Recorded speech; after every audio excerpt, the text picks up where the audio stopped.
Translation by Srila Prabhupada. The demigods said, O Lord, your lotus feet are like an umbrella for the surrendered souls, protecting them from all the miseries of material existence. All the sages under that shelter throw off all material miseries. We therefore offer our respectful obeisances unto your lotus feet. Please repeat.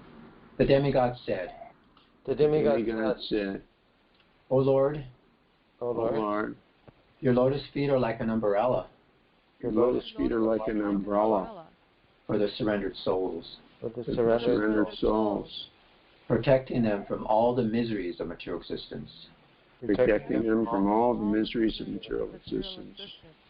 All the sages under that shelter All the sages under that shelter throw off all material miseries. throw off all material miseries. We therefore offer respectful obeisances unto your lotus feet. We therefore offer our respectful obeisances unto your lotus feet. So, Gaudacandra Prabhu, I've muted everybody except for you, and Okay. we're ready to go. Purport by Srila Prabhupada. There are many sages and saints who engage in trying to conquer rebirth and all other material miseries. But all of them, those who take shelter under the lotus feet of the Lord, can completely throw off all such miseries without difficulty. Others, who are engaged in transcendental activities in different ways, cannot do so. For them, it is very difficult. They may artificially think of becoming liberated without accepting the shelter of the lotus feet of the Lord, but that is not possible. One is sure to fall again to material existence. From such false liberation, even though one may have undergone severe penances and austerities. This is the opinion of the demigods, who are not only well versed in Vedic knowledge, but are also seers of the past, present, and future. The opinions of the demigods are valuable because the demigods are authorized to hold positions in the affairs of universal management. They are appointed by the Lord as his confidential servants. Jai Om Jnana Tamarandasya Gyananjana Savakaya Chakshus Onlimitam Yena Tasmai Shri Gurave Namaha Shri Chaitanya Manobhistam Sthapitam Yena Putale Swayamupagatam Mayam Jananti Swahavedantika. Jai Shri Krishna Chaitanya Prabhu Nityananda Shri Advaita Gadadhara Shri Vasari Gaur Bhaktavinda. Hare Krishna, Krishna Krishna, Hare Hare. Hare Rama, Rama Rama, Hare Hare.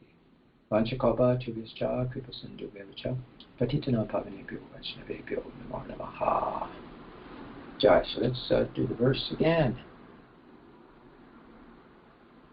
The demigod said, O Lord, your lotus feet are like an umbrella for the surrendered souls, protecting them from all the miseries of material existence.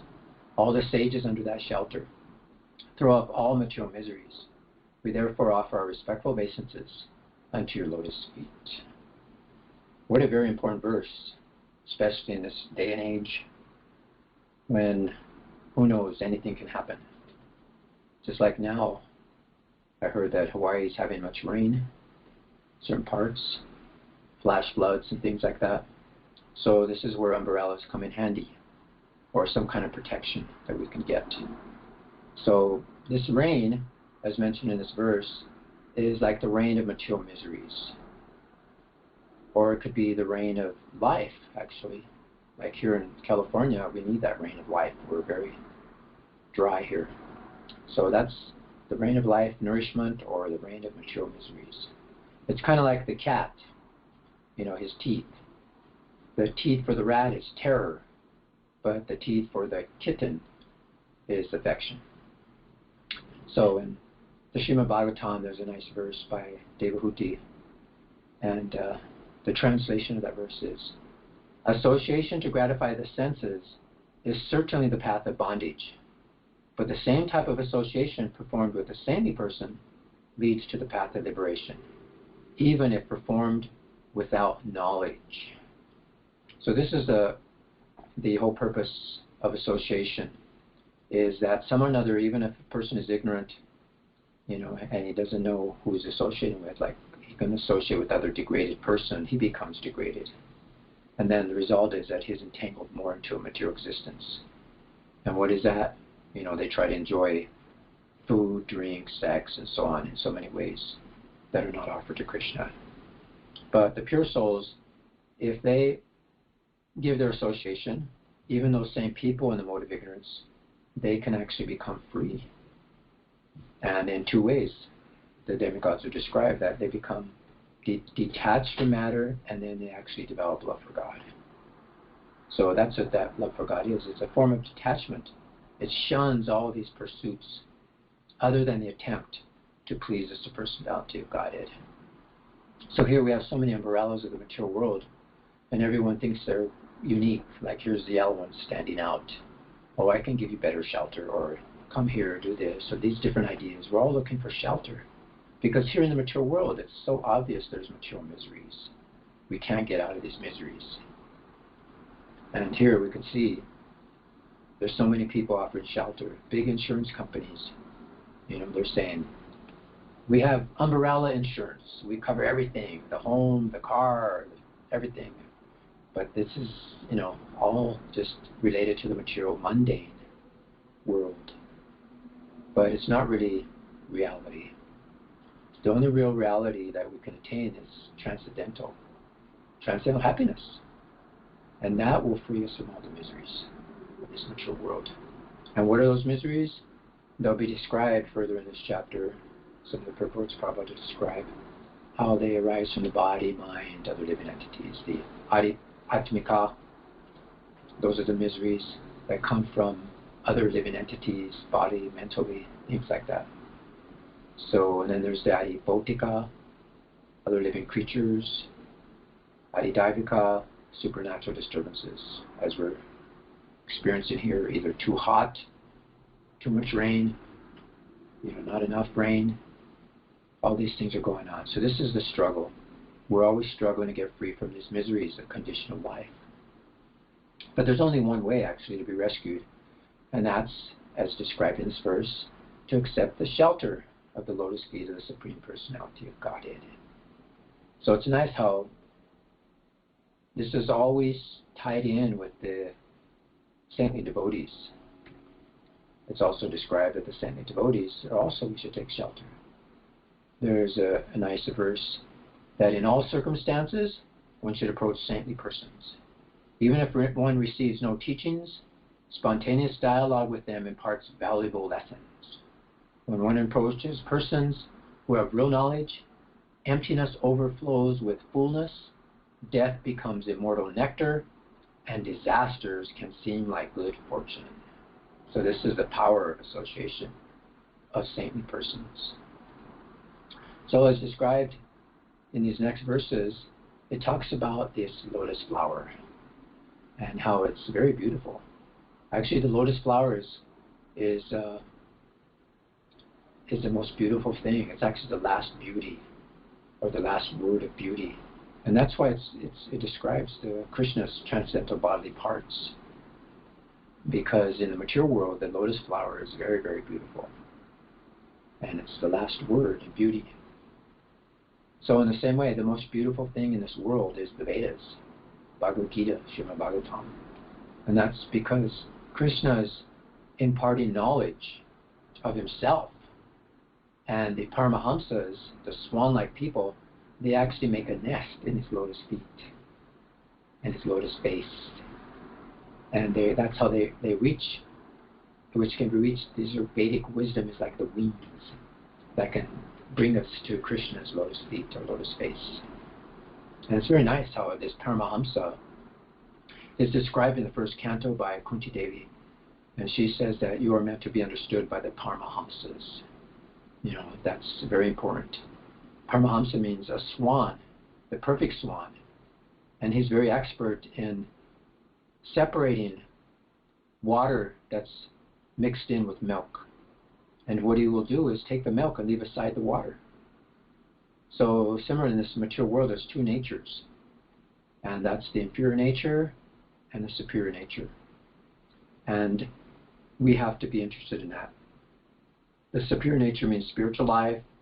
Inferior nature means material life. which means miseries. So we have to give up this material part of the world and only take that spiritual part. And then you're considered to be a Paramahamsa. But also she describes how not only do you have to be a Paramahamsa, she mentions 3 things. That one has to also become a Muni. We have to become very thoughtful, to actually think of Krishna. Become a Muni, to think, meditate on Krishna, to try to understand who Krishna is, read about Krishna, become thoughtful, become absorbed in his activities. And also she mentions he must also become Amala, Amalatmanam. That refers to one has to become freed from all dirty things in the heart. And that's a materialistic person. If you're materialistic, then you're full of dirty things. And what are they? That's like lust, greed. They're always lusty and greedy, these materialistic persons. And therefore their hearts are considered to be very unclean, full of dirty things. But these Amalatmana refers to those who are freed from these 2 contaminations. So Queen Kunti says that we have to become Paramahamsa, we have to become Muninam, and Amalatmanam. So that's very important. And then we can really gain access to this beautiful lotus flower. So this lotus flower is so much nicely imitated and so much nicely described, and many works of art. Like here's a nice example in front of the temple here in Los Angeles. When there's festivals, sometimes they'll do drawings, very beautiful drawings on the sidewalk, or sometimes they'll put up nice flower petals, which represent the softness of Krishna. Krishna's soft lotus feet. So if you just step on those, except for Krishna, step on those, you can see how soft it is. And then when they decorate the temples, they imitate lotus flowers. So here's a huge flowers, many flowers make up this huge lotus flower. So it's very beautiful. So, it's used to beautify temples, beautify holy places. It's very, very glorious flower. So that lotus flower represents Krishna's lotus feet, and that's the all-powerful authority. Krishna is the supreme authority. And if we have to surrender, that's real religion as it's described. So there's a nice verse I was reminded of. It's a very beautiful, famous verse. Samasritaye pada palavam plavam mahatpadam punyaya somarare bhavam budhir vatsapadam padam padam padam padam yadi padam natesham. That's from the 10th canto. And the translation is that for those who have accepted the boat of the lotus feet of the Lord, who is considered, who is the shelter of the cosmic manifestation, and is famous as Murari, the enemy of the Mura demon. The ocean of material world is like the water contained in a calf's hoofprint. Their goal is Padam Padam, Vaikuntha, the place where there are no material miseries, not the place where there is danger at every step. So this is a very beautiful verse that is described throughout the book. Srila Prabhupada describes them, and he mentions how they are like a desire tree, even the lotus feet, which can fulfill all the desires of the Lord's pure devotees, even exalted devotees like Narada, who are a great shelter for conditioned souls in this universe. He takes shelter of the lotus feet of Krishna. So this is a desire tree. Actually, I was listening to a lecture by Jayapataka Maharaj, Guru Maharaj, and he was mentioning how Srila Prabhupada actually told 2 devotees on 2 different occasions that, I think it was Dhananjaya and Tripurari, he told them that you should make these dolls, these Krishna dolls, and give them to everybody, and tell them that these are wish-fulfilling dolls. And if you do this magic wand, if the incense, offer the incense, and you do this magic song of the Hare Krishna mantra, then you will get all your wishes, like that. So this is the mood of the devotees, is just engage them in service. Don't worry about what they're doing now. They may not be following the highest standard, but yeah, you have to actually get them engaged in Krishna's service somehow or another. Get them to chant Hare Krishna. That's so important to do that. And this is what Prabhupada's mood was. He was always just, in the beginning, he didn't bring so many rules and regulations. He just wanted to give people a taste of chanting, taking shelter of Krishna. And then when they get a taste, then they want more and more, and then you bring in the rules and regulations. So this is a perfect example of how the devotees, by their association, even though you may be in the mode of ignorance, you're going to do what they do, you're going to become like them, and gradually you become purified too. So this is very powerful. And there's another nice verse from the Bhagavad Gita, in the 2nd chapter, and it's Karma Jam Buddhi Yuktahi Phalam Taktva Manishanaha Janma Bandha Vinirmukta Padam Gachanti Anamayam. So this is very nice. It says, by thus engaging in devotional service to the Lord, great sages or devotees free themselves from the results of work in the material world. In this way they become free from the cycle of birth and death and attain the state beyond all miseries by going back to Godhead. And in the purport, Srila Prabhupada quotes the previous verse I just quoted from the 10th canto, Samastraye Palapalava Flavam, and they use the same translation in it. So we can see how in the material world it's all due to ignorance. Prabhupada mentions in a purport somewhere that because of ignorance we sin, and because of sinful activities we suffer. So just because of that ignorance, we don't know that this material world is a miserable place. There's dangers at every step. So out of ignorance, we try to adjust the situation by performing more sinful activities, fruitive activities, so many nonsensical activities. And then they think that the results will make them happy. But they don't know that, there isn't in any kind of material any place in the material world or in the universe that you could get out of these miseries. And those are the miseries that we experience: birth, death, old age, disease. They're present everywhere within the material world. So this knowledge is we have to give so that people can know one's constitutional position. And that way they will actually get out from this cycle of birth and death. So this is how the purpose of this movement is to engage people in Krishna service somehow or another. Devotional service to the Lord. And this is Srila Prabhupada did. He established beautiful deities. See, even the deities, even Krishna has lotus-like clothes. You can see here. It's a nice lotus outfit of the deities.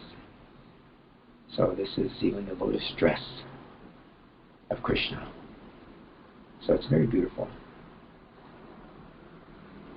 So here, the real path of religion is to surrender into the lotus feet of Krishna.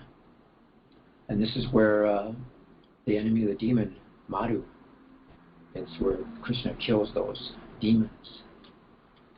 So this is a sincere devotee who becomes a servant of a Vaishnava. He can obtain this never-ending festival of prema, it's called Rati Rasa, from which comes an enjoyment described that it's so intense that nothing can impede or interrupt it. So when we first come, we get this taste and we want more and more and more. And we realize that this material existence is so full of miseries. And then we see that but devotional service of Lord Krishna's lotus feet, Padayo, it eradicates them all. I want more and more and more. So this is the beginning, devotional service. So we can see the lotus feet of Krishna. Oh, sorry, I just hit the wrong button here. Hit that keyboard by mistake here. Let's go back. Here it goes. You can see in the spiritual world how Krishna is being worshipped. His lotus feet, Radha's lotus feet are all being worshipped and adored. And it's described here how the Lord's fame is like holy tirthas, like, including the river Ganga and the river Jamuna, because they touch his lotus feet. And if you bathe in those ghats, then you become purified. So the gopis, they actually fetch that water for Krishna. And it's described how Lord Shiva, he takes two types of purifying baths, one externally in the Ganga and the other internally in the Yamuna. And so similarly, the bath of the Supreme Personality of Godhead's fame, it purifies his devotees in two ways. Externally, by absolving them from hellish punishment, and internally, by cleansing their hearts of desires for material enjoyment. So we have to become dedicated to the fame of the Supreme Lord and to his lotus feet. And this is why he's known as Uttama Sloka. He has spotless fame. He drives away all ignorance. And when we bathe in the dust of those lotus feet, then we can enter into the company of the devotees. And we hear about Krishna's transcendental qualities. And it begins with his incessant kindness towards his devotees. Because more and more we hear day after day Krishna's katha, then it rises us to the level of more and more towards liberation. So this is the sincere aspirant. He becomes more and more interested in devotional service to Krishna. So you see in the spiritual world, there's devotional service going on. And we see here in the material world also, and other places, it's going on. The demigods are serving Krishna, Vishnu, Lakshmi serving Krishna. And demigods, we see so many times they're approaching Krishna's lotus feet for help, for assistance. So the greatest personalities or great authorities of this universe, they know what to do. They're experienced. They know what's happening here. They've seen it time and time again, and they know where the real shelter is. You see, the demigods, they know what to do and where to go for shelter, to get that umbrella protection. But demigods are great, but also it's described that the human birth, the human being on earth, it's actually the best of all. Even birth among the demigods is not so glorious. Because what's the exalted position of a demigod? In the heavenly planets, they have so much material comforts. And sometimes there may not be association with devotees. That's described in the 5th canto. There's a verse describes that. So see, the demigods are always approaching Krishna. They want to get his shelter. And they're the greatest people on the planet, on this universe. They're taking shelter. They know where shelter is. So we should see and follow in their footsteps, as going to be described in the rest of this chapter. Again, there's taking shelter, different forms of Krishna. They're offering wonderful prayers to the lotus feet of Krishna. And even great kings. We can see here Pritha Maharaj is worshipping the lotus feet of devotees who are, surrendered to Krishna. And that's the same.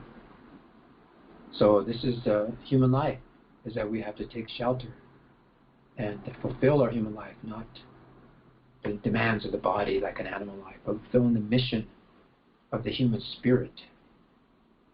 That's the human mission.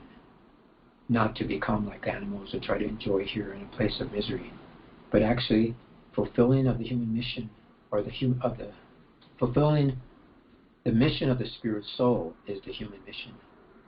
It's described. So there's many, you can see there's other kings and great personalities. There's one really nice story, this King Yayati. This is a description in the Srimad Bhagavatam. This Yayati, actually there's another story about him that's described in the Padma Purana. And just to show you the example of how one who takes shelter of Krishna and glorifies his holy names and spreads his knowledge throughout the world. King Yati is a very old sage. So many different times he's described in the Padma Purana. And this was long ago. And this is probably before he got cursed here in this particular pastime to become old. But this is an interesting story where he was a king, that lived a long time. When some Vaishnava gave him his association, a nice devotee came and gave him association, preached to him. He said, you should worship Krishna. The Devas, they were subordinate to Krishna. And you should chant the Hare Krishna Maha Mantra. So he was very much convinced, and he spread this throughout the world. he actually spread Krishna consciousness all over the world. And what was the result? The result was that there wasn't any old age, there wasn't any death. And that went on for 3 generations. Everybody, like, you know, your children, and everybody looks young. They get to a certain age, and then they all look young. So this was happening. There was no disruption. You know, everything was going on nicely. Just like it's described in the Mahabharata. There was a time the great kings, they would put a bell out, and anytime there was some disturbance, they would ring the bell, and the king would take care immediately. You know, compared to this day and age, they just exploit the citizens. But it rarely would ring. The king was so nice and had such a Krishna conscious kingdom in so many different ways that the bell would never ring. It got rusted. Until one time, it's a whole other story, that someone rang the bell because his son died before he died, which meant that there was something wrong in the kingdom. So anyway, back to King Yayati's story.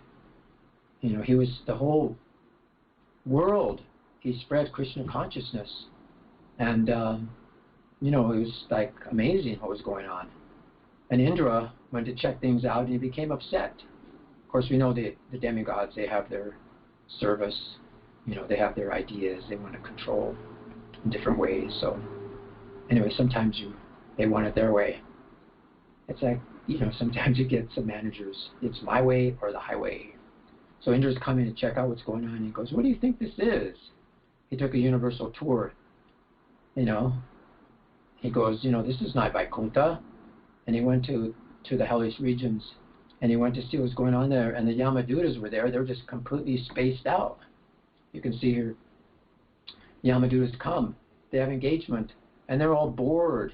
They didn't know what to do. They couldn't drag bodies, you know, souls out of their bodies. They couldn't torture people.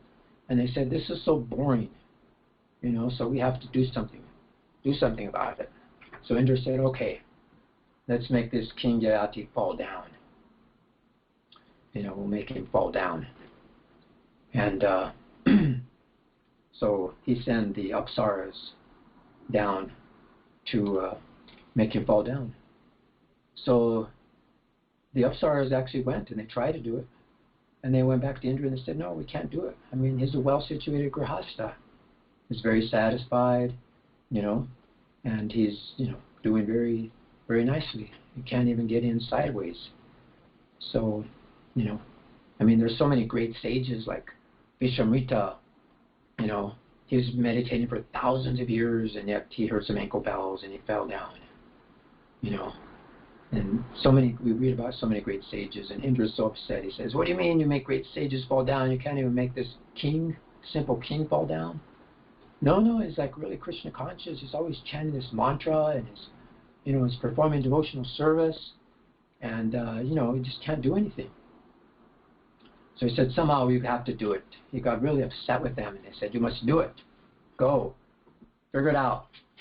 So they went, and he took many Apsaras with him. Cupid went, and then they started some kind of a drama troupe.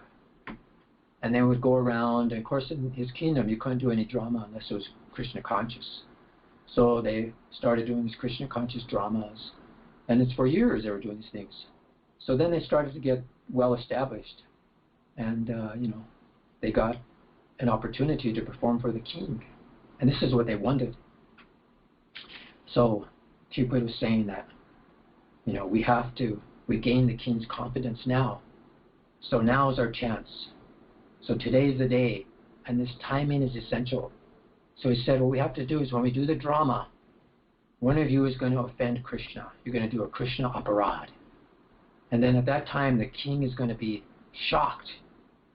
And the king won't be under the umbrella protection of Krishna because he heard an aparad.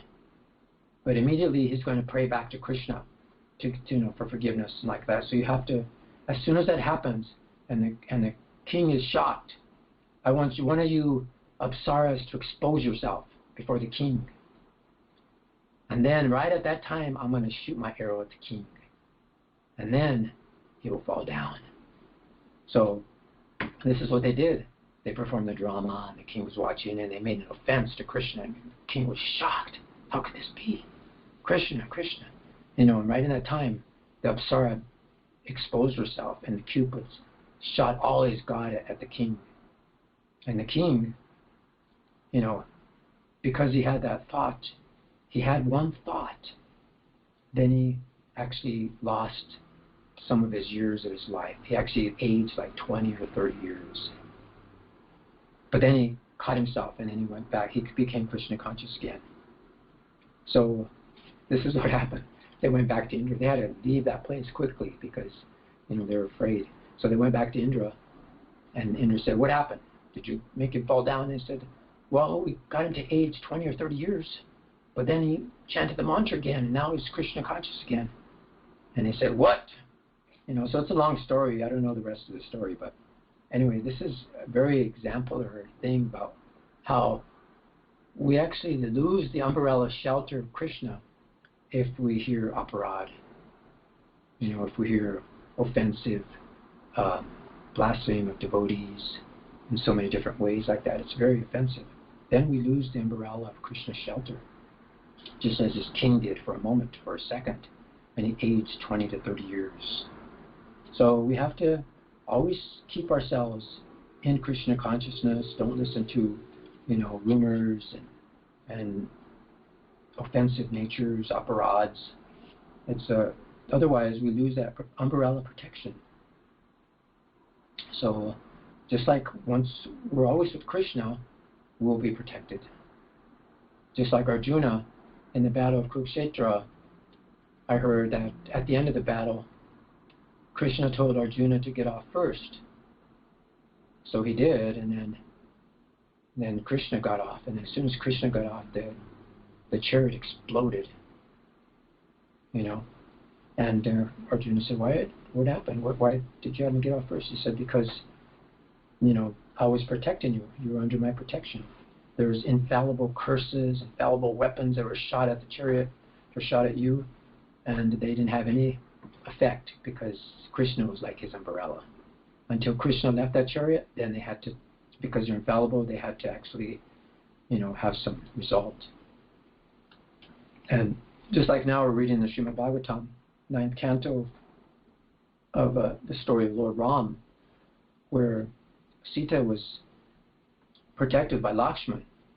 He created this mystical circle around the hut that was there, or their little place that they had in the forest. And he said, as long as you stay within the circle, you'll be protected. But if you step out of it, you will not get protected. So this is he represents the spiritual master, and Sita is representing the disciple at this point. So we have to understand that, if we disobey the orders of the spiritual master, then we're not under any protection.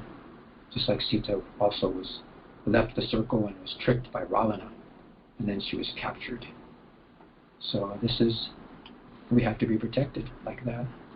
Otherwise, we have no shelter. And this is the importance of worshiping the devotees. Even Krishna came himself and showed the example of worshiping a Brahmin, a devotee of Krishna. So Krishna himself comes and washes the lotus feet of Sudama Brahma, worships him, offers him so many things, puts him in his own bed. And this is the example Krishna's given us. Otherwise, we won't have the shelter. So we're very fortunate. We have Srila Prabhupada, and Srila Prabhupada's mercy is there. There's one story where the devotee is very offensive to Srila Prabhupada. And he came before Prabhupada, and Prabhupada explained to him that you don't understand how much you are being protected from other simple reactions. And Prabhupada waved his hand, took his hand away like that. And the devotee went into all kinds of convulsions, and like he was having an epileptic fit or something. And he said, you don't understand how much you are being protected under the shelter. I'm giving you shelter. So you can't be offensive. You can't blaspheme the devotees in so many different ways. Otherwise, you are not protected. So this is important.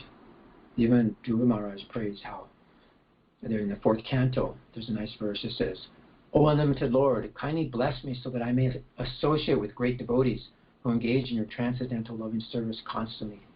As the waves of a river constantly flow, such transcendental devotees are completely situated in an uncontaminated state of life. By the process of devotional service, surely I will be able to cross the nescient ocean of material existence, which is filled with the waves of blazing, fire-like dangers. It will be very easy for me, for I am becoming mad to hear about your transcendental qualities and pastimes, which are eternally existent. And there's so many prayers like that, by great personalities like Dhruva Maharaj. And there's a nice prayer even Lord Shiva prays, that if one by chance associates with a devotee even for a fraction of a moment, one is no longer subject to attraction by the results of karma or jnana, what interest then can he have in the benedictions of the demigods, who are subject to the laws of birth and death? My dear Lord, your lotus feet are the cause of all auspicious things, and the destroyer of all the contamination of sin. I therefore beg your Lordship to bless me with the association of your devotees, who are completely purified by worshipping your lotus feet, and are so merciful upon the conditioned souls. I think that your real benediction will be to allow me to associate with such devotees. So it's very nice. And it's also described how just by approaching fire, one can get relief from darkness and fear of snakes and wild elements. So similarly, by approaching a Vaishnava, one can be freed from this darkness of materialistic life, from fear of what will happen in the future, or from forgetfulness of our blissful service to the Lord. And that's that forgetfulness, that ignorance that underlies all our ignorance and fear. And so we can go on and enumerate all the glories of the Vaishnavas, but that's impossible. It's so much. We should just know that a single saintly devotee equals all the demigods combined. So these pure devotees, they're actually our real friends and our own dear soul, the source of our life. In fact, in Krishna's opinion, Krishna says the Vaishnavas are non-different from himself. So therefore, Srila Prabhupada is still with us, has given his murti form so that we can worship him. And Vidura describes in the third canon, in the 7th chapter, that by serving the lotus feet of the spiritual master, one develops transcendental ecstasy in the service of the personality of Godhead, who is an unchangeable enemy of the Madhu demon, and whose service vanquishes one's material distress. So there's so many wonderful verses, just like today's verse talks about the shelter lotus feet of Krishna. There's so many hundreds of verses throughout the Bhagavatam, and there's so many verses describing also taking shelter of the dust of the lotus feet of a Vaishnava, how we can become freed from contamination, that such persons are attached to the lotus feet of the Lord, they glorify his uncommon activities, and we're freed from all this miseries of the material world. Just like Prahlad Maharaj, he also made this statement. He expressed concern for the ignorant materialists of the world. They were unable to recognize that the best goal for their own self-interest is Lord Vishnu. But until they bathe in the foot dust of a pure Vaishnava, who rejects all forms of selfish enjoyment and don't care about anything but Bhagavat Bhakti, the minds of such gross materialists can never shift towards devotional service. So just see the mercy of great devotees. These foolish materialists, they can't understand spiritual truth, not even theoretically, or to speak of reap any tangible fruits. So this is Srila Prabhupada. He's given us these wonderful deity forms, and there's a nice verse. Actually, I think this is a verse in this particular canon, this chapter actually. And my Lord, the transcendental bliss derived from meditating upon your lotus feet or hearing about the glories of your pure devotee is so unlimited that it is far beyond the stage of Brahmananda, wherein one thinks himself merged in the personal Brahman as one with the Supreme. Since Brahmananda is also defeated by the transcendental bliss derived from devotional service, then what to speak of the temporary bliss of elevating oneself to the heavenly planets, which is ended by the separating sword of time. Although one may be elevated to the heavenly planets, he falls down in due course of time. I think that was Vidura saying that. That was 4, 9, 10. So you can see the beauty that has been given us, the lotus feet of the Lord, the service of the lotus feet of the Lord. Everything about the Lord is lotus. He has a lotus navel, and if a person happens to associate with someone whose heart hankers after the lotus feet of your devotees, whose heart always seeks the fragrance of the lotus feet, is never attached to the material body or a bodily relationship, to offspring, friends, home, wealth, and wife, which are very, very dear to materialistic persons. Indeed, he doesn't care for them. That's also from the fourth canto, chapter 9. So that's above, that's chapters coming up. And then there's another nice verse from the 11th canto, which says that those who are without any desire for personal gratification, whose minds are always attached to me. So you can see worship of such a beautiful deity, how one's mind can become attached. Who are peaceful, who are free from false ego, who are merciful to all living entities, and whose consciousness is never affected by opportunities for sense gratification. Such persons enjoy in me a happiness that can't be known or achieved by those lacking such detachment from this material world. So we have to follow in the footsteps of Srila Prabhupada. Prabhupada wrote a very wonderful letter to Rameshwar in 1973. And I'll just read part of that letter. He says, so I am very much pleased upon all you boys and girls in Los Angeles and all over the world who are understanding and appreciating this unique quality of our transcendental literature. And voluntarily they're going out to distribute, despite all circumstances of difficulty. By this effort alone, they are sure to go back to home, back to Godhead, in order to change this materialistic society and prevent them from gliding to hell. First thing is to educate them. So you can see there's knowledge first comes. All decent men want to give service to humanity. Only thing is, they do not have information. Really, what is that service? See, there's so many different types of umbrellas out there, hospitals, feeding the poor, Red Cross, these things. These are service to the bodies only, not to the man. Service to humanity means jnana. By giving people knowledge, jnana, that is the highest service to humanity. And he continues the letter. So he says, we are performing the actual welfare work of society by informing everyone through our literatures who is God, who they are, and what is the relationship.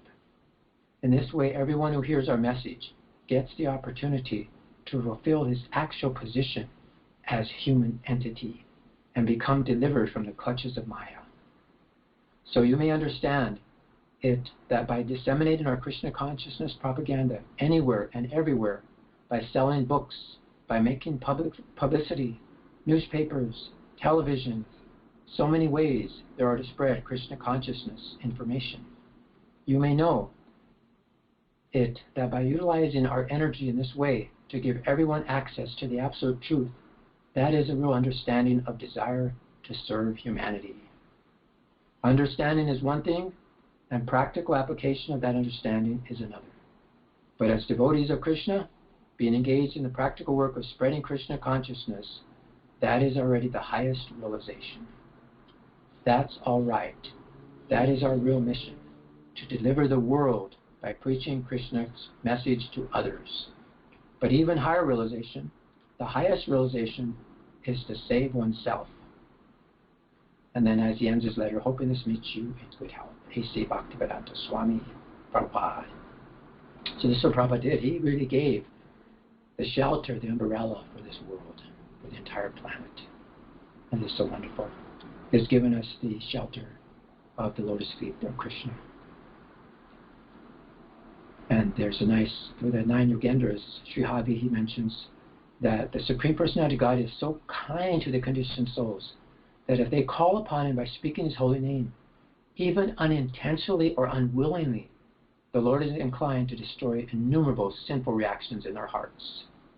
Therefore, when a devotee who has taken shelter of the Lord's lotus feet chants the holy name of Krishna with genuine love, the Lord can never give up the heart of such a devotee.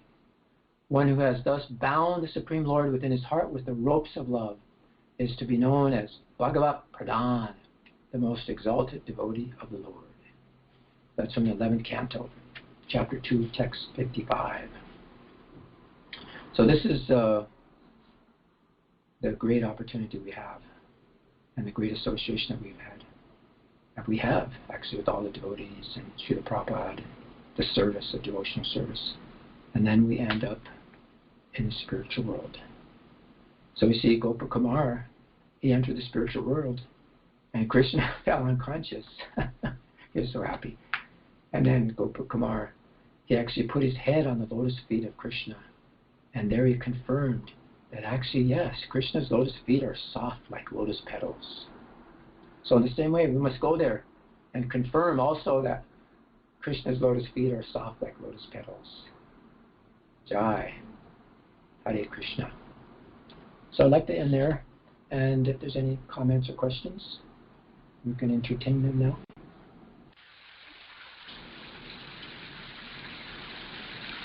Godaji, great class. Thank you, Prabhuji. You many times made reference to the Maro demon. Yeah, the Maro demon. What can you tell us about the Maro demon? About Krishna killing the Maro demon at pastime. Yeah, I don't remember the pastime exactly. I mean, I was listening to a lecture, and there was a devotee mentioning how Krishna killed another demon at the same time that he killed the Maro demon very effortlessly. But maybe someone else remembers. I don't want to get the story all wrong, but maybe someone else knows that pastime they could mention. Otherwise, I could look it up maybe. Yeah, I need to review it myself before I told it. I didn't get a chance to review that. I actually wanted to read that story, but I didn't get a chance to reread that. But yeah, it's I guess it kicks in, doesn't it, or something? It's lotus feet or something. I'm not sure. I don't remember. I could sort of guess at it, but I wouldn't want to do it in the Bhagavatam. I know, that's what I was going to. Somewhere into the mind, too, I'm not sure. So. Yeah, somehow that keeps flashing in my brain, is that the Maro demon represented the mind, the demon of the mind. And but the details I can't. And it's not very. I don't remember it being a particularly long. I don't think we have a lot of information about it. There's a little, at least what I read and what I studied in the past was sort of short. It was a short little thing about the slaying of the Maro demon. And I just don't remember the details. Yes, it's combined with another demon that's been killed. I forgot his name. That's combined in there. But sorry, don't remember that. Please excuse my ignorance. No, it's we'll have to look it up then. Yeah, I'll look it up. But nobody else remembers? Here? Yeah.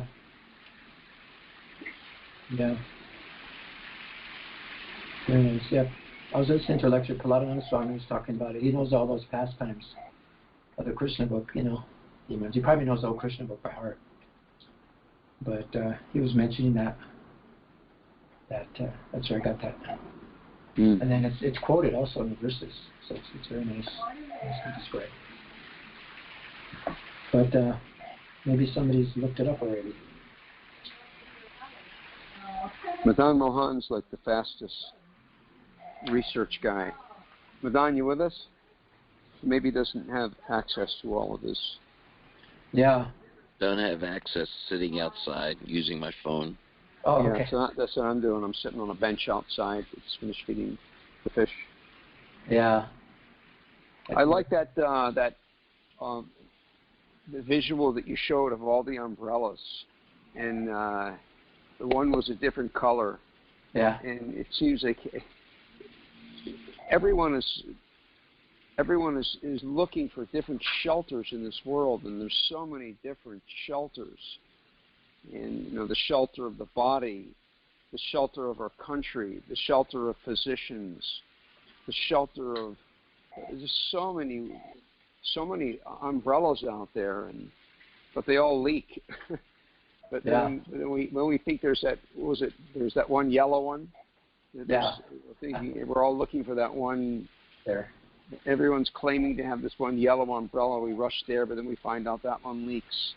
Yeah. And the only real that's really going to stay in my mind, that visual.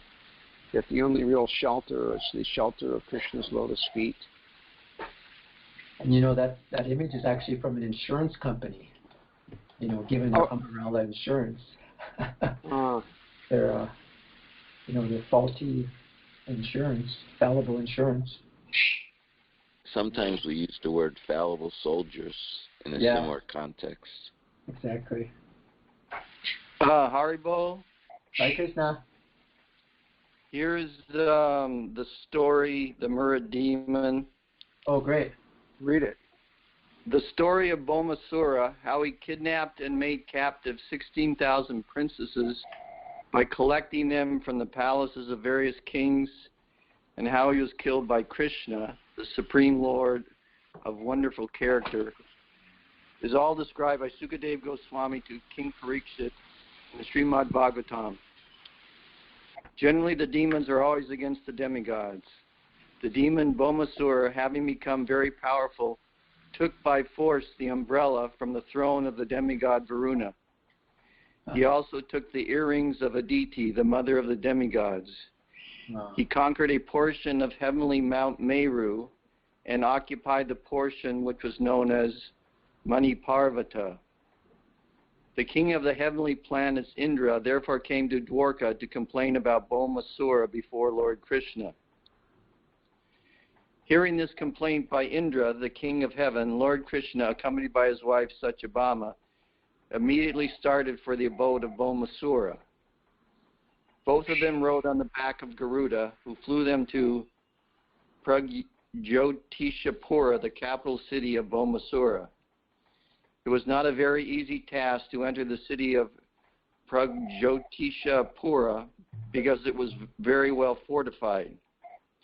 First of all, there were 4 formidable forts guarding the 4 directions of the city, and it was well protected on all sides by formidable military strength. The next boundary was a water canal all around the city. In addition, the whole city was surrounded with electric wires. The next fort... You wouldn't think they had electric wires back then, but anyway. Yeah. The next fort... I thought Edison started that, but go ahead. was of anila, a gaseous substance. After this, there was a network of barbed wiring constructed by a demon of the name Mura. It appeared that the city was well protected even in terms of today's scientific advancements. When Krishna arrived, he broke all the forts to pieces by the strokes of his club, and the military strength scattered here and there by the constant onslaught of the arrows of Krishna. With his celebrated Sudarshan Chakra, he counteracted the electrified boundary. The channels of water and the gaseous boundary were made null and void, and he cut to pieces the electrified network fabricated by the demon Mura. By the vibration of his conch shell, he not only broke the hearts of the great fighters, but also the fighting machines which were there. Similarly, the walls around the city were broken with his invincible club. The vibration of his conch shell sounded like the thunderbolt at the time of the dissolution of the whole cosmic situation. The demon Mura heard the vibration of the conch shell, awakened from his sleep, and personally came out to see what had happened. He had 5 heads and had long been living within the water. The Mura demon was as brilliant as the sun at the time of the dissolution of the cosmic manifestation, and his temper was like blazing fire. The effulgence of his body was so dazzling that it was difficult to see him with open eyes. When he came out, he first took out his trident and began to rush the Supreme Personality of Godhead. The onslaught of the demon Mura was like a big snake attacking Garuda. His angry mood was very severe, and he appeared ready to devour the 3 worlds. First of all, he attacked the carrier of Krishna, Garuda. By whirling his trident, and he began to vibrate sounds through his 5 faces like the roaring of a lion. The roaring produced by the vibration of his mouth spread all over the atmosphere until it extended not only all over the world, but also into outer space, up and down, and in and out to the 10 directions. In this way, the sound was rumbling throughout the whole universe. Lord Krishna saw that the trident of the Mura demon was gradually rushing toward his carrier, Garuda. Immediately, by a trick of his hand, he took 2 arrows and threw them toward the trident, cutting it to pieces. Simultaneously, using many arrows, he pierced the mouths of the demon Mura. When he saw himself outmaneuvered by the Supreme Personality of Godhead, the Mura demon immediately began to strike him in great anger with his club. But Lord Krishna, with his own club, broke the club of Mura to pieces before it could reach him. The demon, bereft of his weapons, decided to attack Krishna with his strong arms. But by the aid of his Sudarshan chakra, Krishna immediately separated the demon's 5 heads from his body. The demon then fell into the water, just as the peak of a mountain falls into the ocean after being struck by the thunderbolt of Indra. Krishna Book, Chapter 59. Jai. Haribo. Cool. Amazing to see Krishna protect us from all that powerful demoniac world. Jai, any other comments? Questions? Jai, Prabhu? I was just going to make a quick comment. Sure. It's just trivia, as usually my comments are. Sure. But as I said in the right at the start, Ravinda Swarup Prabhu had clarified this use of the word, the umbrella, because we usually think of an umbrella to protect against rain, but actually it's to protect against the heat of the sun. So in the verse, I think the verse used the word tapa for miseries, which also means heat. So it's used in that way. Yeah, that's perfect. Yeah. Jai. One of that umbrella of Krishna's lotus feet, we try to market that. People were telling him they can actually become, free from all the miseries. Should be a good seller. Actually, just like we're talking about King Gayati, if we spread this movement across the world, as Srila Prabhupada wanted, then the whole planet could be like that, like it was during the time of King Gayati. It's actually possible. And Prabhupada wanted Krishna consciousness spread in so many different ways, so many different types of media, culture, and so many aspects. So, Jai, got some work to do and some nectar to experience. Jai. Well, you gave us some good nectar this morning, Gauda. Thank you so much, Prabhuji. And Thank we you. look forward to seeing you back here in a couple of weeks. Jai, thank you for your kind attention, and all glories to Srimad Bhagavatam, all glories to Great class. Great. All glories to Srila Prabhupada. Thank you, Prabhu. Thank you, Prabhu. Thank you. Hare Krishna. Hare Krishna. Hare